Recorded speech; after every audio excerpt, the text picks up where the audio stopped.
Chapter 3. Keep the home fires burning.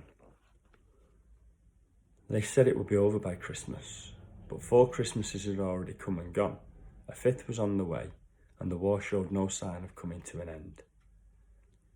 Alfie was 9 years old now, and 6 mornings a week his mum shook him awake when she was leaving for work.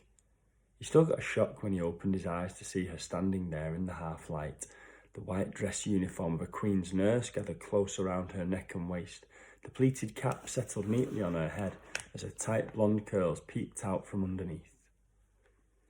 "Alfie," she said, her face pale and tired from another night with so little sleep. "Alfie, wake up. It's 6 o'clock. He groaned and rolled over, pulling the scratchy blanket over his head, even though it meant his feet would stick out the other end, and tried to go back to sleep. He'd asked Margie for a new blanket, a longer and heavier one, but she said they couldn't afford one, that times were too tough now for unnecessary expenses. Alfie had been having a dream where he set sail for North Africa, but his ship was destroyed in a storm. He'd managed to swim to a deserted island where he was living off coconuts and fish and having any number of adventures.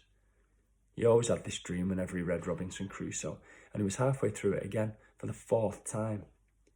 He stopped reading the night before, just as Crusoe and Friday were watching the cannibals arrive in canoes with 3 prisoners ready for the pot. A big fight was about to break out. It was one of his favourite parts. "Alfie, I don't have time for this," said Margie. "Wake up. I can't leave the house until you're out of bed." Her voice was unforgiving. One thing that Alfie noticed about the way his mother had changed over the last 4 years was how harsh she'd become. She never played with him anymore. She was always too tired for that. She didn't read to him before bed. She couldn't, as she had to be back in the hospital by 8 o'clock for the night shift. She talked about money all the time, or the lack of it, and she shouted at him for no reason, and then looked as if she wanted to burst into tears for losing her temper. "Alfie, please," she said, pulling the sheets back so the cold got to him. "You have to get up. Can't you just do this one thing for me?" He knew he didn't have any choice, so he rolled over onto his back once again, opened his eyes, and gave a tremendous yawn and stretch before climbing slowly out of bed. Only when his feet were both planted on the floor did Margie stand up straight and nod, satisfied. "Finally," she said. "Honestly, Alfie, I don't know why we have to go through this palaver every day. You're 9 years old now.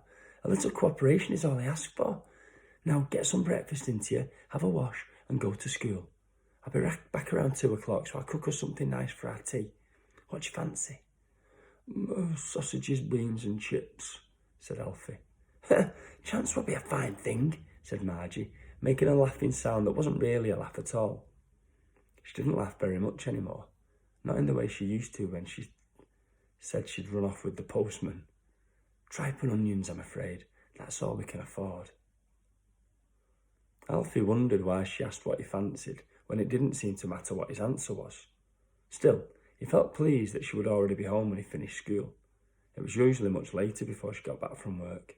"We'll have a bit of tea together," she said, softening slightly. "But I'm on a night shift again, I'm afraid. So you'll have to look after yourself this evening, or you can pop over to Granny Summerfield's if you want. You won't get into any trouble, will you?" Alfie shook his head. He tried talking her out of night shifts before, but he never had any luck. She got a quarter extra in a pay packet when she worked after 8 o'clock at night, and that quarter, she told him, could be the difference between them keeping a roof over their heads and not. He knew better than to bother trying anymore. Margie stared at him for a moment, her hand reaching out and smoothing down his hair, and her expression changed a little. She didn't seem angry now. It was as if she was remembering the way things used to be. She sat down on the bed next to him and put her arm around his shoulders, and he cuddled into her, closing his eyes, feeling sleep returning. After a moment he looked up and followed the direction of his mother's eyes until he found himself staring at the framed portrait of his father that stood on the table next to his bed. He wasn't wearing a soldier's uniform in it. Instead, he was standing in the yard at the dairy, with a very young Alfie sitting on his shoulders, a big smile spread across his face, and Mr. Asquith standing next to both of them, looking at the camera with an expression that suggested that this was an indignity he could do without. Alfie always said that Mr. Asquith was a very proud horse.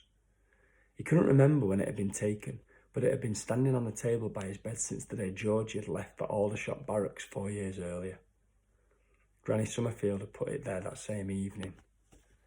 "Oh, Alfie," said Margie, kissing him on his head as she stood up and made her way towards the door. "I'll do my best for you. You know that, don't you?"